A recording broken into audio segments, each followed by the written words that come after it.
Hi everybody, welcome today to my blog. My name is Julie Hammerstein. I'm a nutritionist, a family wellness expert, and also a single mom.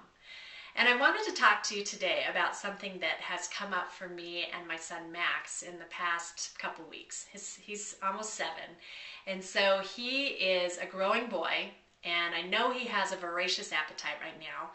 But what has been challenging is that this is showing up during a time of year when food is abundant, shall I say. So we're going to holiday parties, we're going over to relatives' homes, we're, creating family traditions in our home with baking cookies and doing things like that to share with our friends. And while all of our choices are typically healthy, it's just that there's so much food around all the time.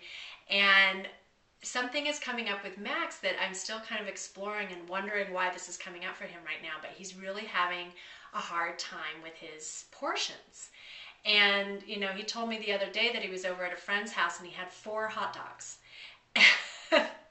I just couldn't believe it because he's usually really good about sensing his own hunger, knowing what his portions are. And so being a nutritionist and having to coach my clients on this very topic all the time about how you can kind of gracefully manage your portions, I wanted to look a little closer at how I could coach my own son around this in a loving way that wasn't coming from a place of frustration or worry or doubt or fear or all those things that come up for me when I'm faced with the challenges of eating right and exercising and doing all of that in my own home, knowing that I have to walk the talk and teach that to the people that I work with and the families that I'm working with. So one of the things that I came up with for myself was this mantra to kind of get me through some of the challenging times of this year and how I want to move into 2010, and especially how it relates to my parenting, because my parenting is always the best lesson for me in terms of how I am in the world and how I am as a coach and how I am as a speaker and an author. It starts at home, and it starts with the lessons that I learned from Max. So the mantra that I came up with is that I want to live with intentional action, with discernment, with harmony, and with laughter.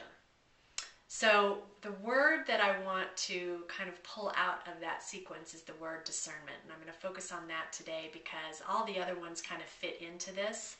But discernment to me is when you look at a situation and you evaluate it, you ask questions, you get information, you see where the opportunity is, you maybe see where you need to have more caution. But in this due diligence, so to speak, you can then make a decision, or you can communicate your decision with someone from a place of positivity versus negativity.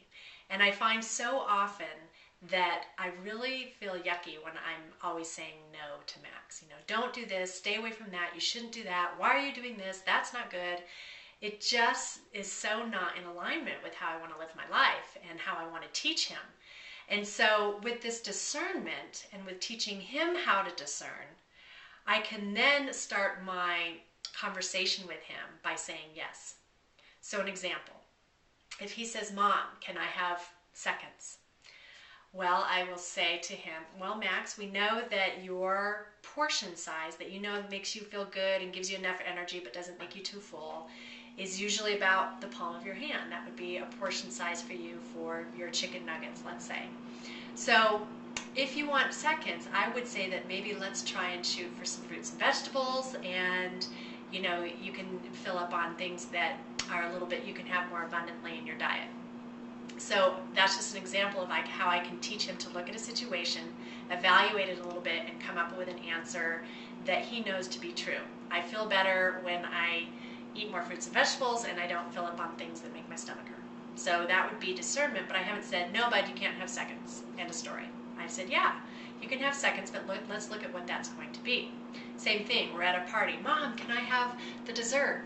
"Well, bud, let's think about it. So we allow sweets 3 times in a week, and you've had sweets on Monday, and then you had it again on Wednesday, and that was it. So sure, you can have sweets, but let's go take a look, and maybe we can look at portions a little bit and make sure that we're sticking to what we know is good." So if a serving of ice cream is a cup, then that's the portion that we would get. He still gets dessert, I get to say yes, and everybody's happy. So it's in the discerning process that I get to start the sentence off with, yes, bud, you can. Let's look at how we can make this fit into what we know is good for us. And so it's been an interesting way of, it's been a nice overlay for other things that I've had to teach him about or have conversations with him about. And it really does move more into conversation versus this, you must do it this way, or kind of a forceful negotiation. We really are having more conversation around it, and I'm teaching him how to discern. So with that intention to be more discerning, we have more harmonious outcomes, and with that we can create more levity and joy and laughter in our lives, and not have it be so much about the rules, saying yes more to life, but doing it in the realm of identifying a situation, gleaning from it what we want, with this kind of intention to look at, what are the results. And so as you're going into holiday feasting or parties or whatever it might be for you, whatever your challenges might be, just go into it with more discernment. Yes, I'm going to enjoy this party. Yes, I'm going to have dessert because this is my favorite pie that my grandma makes, and I'm only going to have a little sliver of it. So there hasn't been said once.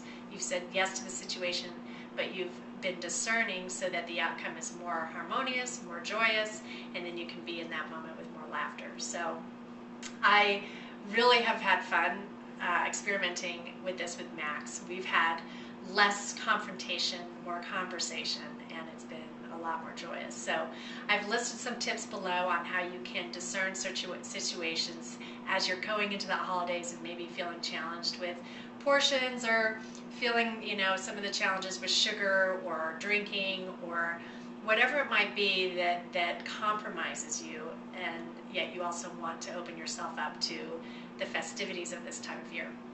So hopefully those pointers will help. If you have any questions, or if you have specifics that you would like to cover in terms of portions or things like that, feel free to email me at juliehammerstein@gmail.com, or you can also visit my website, which is also listed below.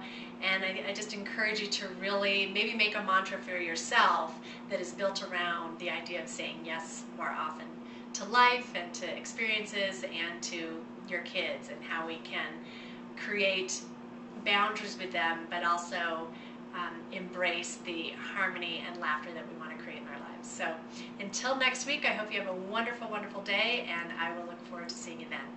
Bye-bye.